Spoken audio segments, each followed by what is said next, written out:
स्वागत है आप सभी लोगों का आपका अपना चैनल पार्थियन बायो। मैं आपको आज इस वीडियो में नीट वाले बच्चों के लिए एनसीईआरटी की बायोलॉजी की जो हिडन लाइंस हैं और इंपॉर्टेंट लाइंस हैं जिनसे बहुत बार पीवाईक्यू आया हुआ है, प्रीवियस ईयर क्वेश्चन, इंपॉर्टेंट बातें बताऊंगा। और देखो, अगर इस वीडियो को देखने के बाद अगर नीट 2026 में अगर इस वीडियो से आपको एक क्वेश्चन भी एग्जाम में दिख जाए तो भाई आपका तो काम हो गया ना। तो क्यों ना इस वीडियो को पूरा देखा जाए। ऐसे इंपॉर्टेंट पॉइंट्स हैं, ऐसी हिडन लाइंस हैं जिनसे बार बार क्वेश्चन आ रहा है, तो क्यों ना इस चैनल को भी सब्सक्राइब कर लिया जाए मेरे भाई, और इस वीडियो को भी पूरा देखा जाए क्योंकि एक क्वेश्चन आ सकता है। चलिए भाई, पहला पॉइंट देखते हैं। Methanogens are present in the gut of several ruminant animals such as cows and buffaloes। गाय भैंसों के गट में आ रही है भाई बात समझ में। मीथेनोजेंस बैक्टीरिया प्रेजेंट होते हैं जो कि रिस्पॉन्सिबल होते हैं प्रोडक्शन ऑफ मीथेन बायोगैस, जो कि एनर्जी सोर्स की तरह वर्क करती है। और यह क्वेश्चन नीट 2015, 16, 2019, 2020 में बहुत बार रिपीट हुआ है, आप खुद देख सकते हैं। तो ये लाइन कितना इंपॉर्टेंट है। इस वीडियो में ऐसी ही हिडन लाइंस निकाल निकाल के लाया हूं, और देखिए मैंने खुद अपने हाथों से चीजें लिखी हैं। अब देखिए, वायरस को तो सब जानते होंगे, कहानी आती है एनटीए जो आपसे पूछता है वो पूछता है वायरॉइड्स के बारे में। सो वायरॉइड्स आर फ्री आरएनए, है ना। इट लैक्ड प्रोटीन मॉलिक्यूल और protein coat that is found in the virus. Virus में आपको प्रोटीन का कोट मिलता है मेरे भाई, लेकिन वायरॉइड्स में सिर्फ आपको आरएनए का मॉलिक्यूल मिलता है, कोई प्रोटीन कोट नहीं मिलता है। और ये लाइन बहुत बार एनटीए ने नीट के एग्जाम में पूछी है। और आरएनए का जो है लो मॉलिक्यूलर वेट होता है। और देखो, प्रायोन्स जो होते हैं ना, प्रायोन्स में एबनॉर्मली फोल्डेड प्रोटीन भी होता है। ये लाइंस 2016, 17, 19, 20 हर बार पूछी गई है, और पहले भी पूछी गई है। जब एआईपीएमटी होता था ना तब भी पूछी गई थी। दोस्तों, इन लाइंस को लिखने में बड़ी मेहनत लगती है, निकालने में कि कब क्या पूछा गया। सारी चीजें ध्यान से देखो। एक क्वेश्चन भी अगर आपका इस वीडियो से नीट 2026 में मिल गया तो भाई आपके तो 4 नंबर बन गए ना यार। और मेरी हर एक वीडियो आप जाके देखो, एक एक वीडियो से अगर आपका एक क्वेश्चन भी निकल के 2026 में मिल जाए तो आपका तो काम बन गया ना मेरे भाई। अब आ जाओ, अब देखो, मॉर्फोलॉजी से भी पूछा गया है। क्या पूछा गया है कि मोनोएडल्फस कंडीशन कौन से फ्लावर में होती है दोस्तों? चाइना रोज में होती है। अब देखो, diadelphous condition, diadelphous condition आपको मटर में देखने को मिलती है। यह बात आप ध्यान रखो। और मटर का जो बोटेनिकल नेम है दोस्तों वो होता है पाइसम सटाइवम। बड़ा इंपॉर्टेंट नेम है।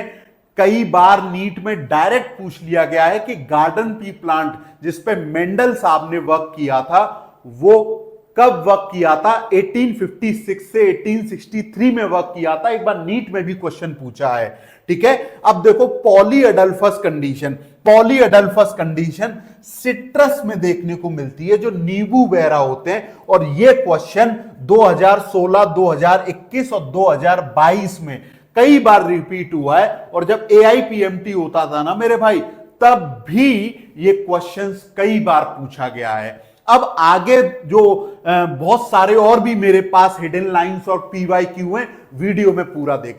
वीडियो में यार थोड़ा ना आज लाइट थोड़ा फ्लिकर कर रही है, लेकिन कोई बात नहीं, उससे हमें फर्क नहीं पड़ना चाहिए।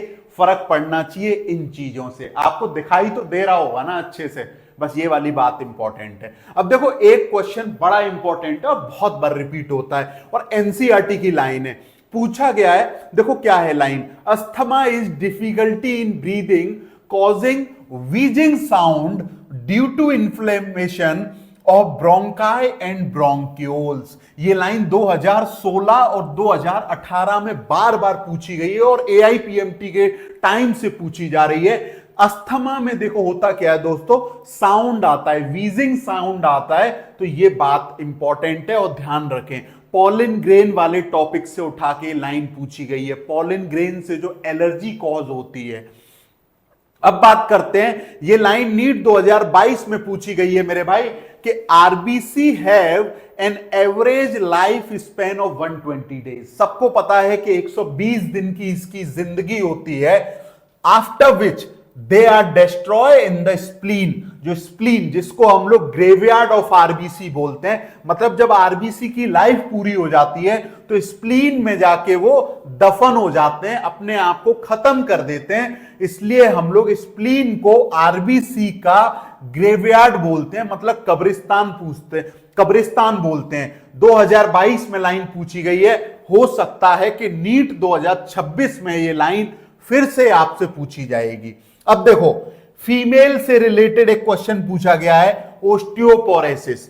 अब देखो भाई, ओस्टियोपोरोसिस एज रिलेटेड डिसऑर्डर होता है, characterised by decreased bone mass and increased chance of fracture. इसमें होता क्या है कि जब एज बढ़ जाती है ना, जब एज ज्यादा हो जाती है किसी भी फीमेल की, तो उसको ओस्टियोपोरोसिस होने का बहुत ज्यादा चांस होता है। एज रिलेटेड डिसऑर्डर है, इसमें जो बोन डेंसिटी होती है वो कम हो जाती है, जिससे आसानी से फ्रैक्चर हो जाता है फीमेल्स में। लाइन 2016-2022 में पूछी गई है और पहले भी बहुत बार पूछी गई है। इंतजार कीजिए इस लाइन को 2026 में देखने के लिए। अब आ जाओ भाई, ट्रिपालमेटिन जो फैटी एसिड होता है, उसका जो आरक्यू है वो लेस देन 1 होता है। मतलब आप ये समझो कि फैट को जलाने के लिए ऑक्सीजन ज्यादा चाहिए होता है। उसके बेसिस पे आपसे नीट 2019 में ये डायरेक्ट लाइन पूछी गई है कि आरक्यू जो है, अब देखो ट्रिपालमेटिन जो है वो फैटी एसिड होता है, तो इसका आरक्यू जो है वो लेस देन 1 है। तो इस लाइन को याद कर लो मेरे भाई, हो सकता है कि आपको डायरेक्ट 2026 में दिख जाए और आपको कुछ नहीं करना होगा, बस टिक करके आगे निकल जाओ। तो आगे भी मैं अभी और लाइंस बताने वाला हूं, वीडियो पूरा देखिए। और अगर चैनल अभी तक सब्सक्राइब नहीं किया है मेरे भाई, तो क्यों इंतजार कर रहे हो, दबा दो बेल आइकन और दबा दो सब्सक्राइब का बटन और बना लो अपना भाई मुझे पार्थियन बायो को अपना साथी। लो दोस्तों, एक और इंपॉर्टेंट पॉइंट जो 2 बार नीट में पूछा गया है और बहुत बार एआईपीएमटी में भी पूछा गया है, इंपॉर्टेंट पॉइंट है। किडनी मेरे भाई, जो किडनी जो होती है ना, वो सिर्फ ब्लड को फिल्टर करने के लिए नहीं होती है। किडनी में जो जक्स्टाग्लोमेरुलर सेल्स होते हैं, वो एक पेप्टाइड हार्मोन प्रोड्यूस करने की एबिलिटी उनके पास होती है, जिसका नाम होता है एर्थ्रोपोइटिन। और इस एर्थ्रो वर्ड से आप पता लगा सकते हो, एर्थ्रो मतलब रेड ब्लड, ठीक है, जो कि एर्थ्रोपोसिस करने में स्टिमुलेशन करती है, मतलब फॉर्मेशन ऑफ आरबीसी। आरबीसी को फॉर्म करने में किडनी के जक्स्टाग्लोमेरुलर सेल्स का बहुत बड़ा हाथ होता है। और ये लाइन नीट 2021 और 23 में पूछी गई है। आ रही है बात समझ में? आ रही है भाई बात समझ में? इंपॉर्टेंट बातें हैं।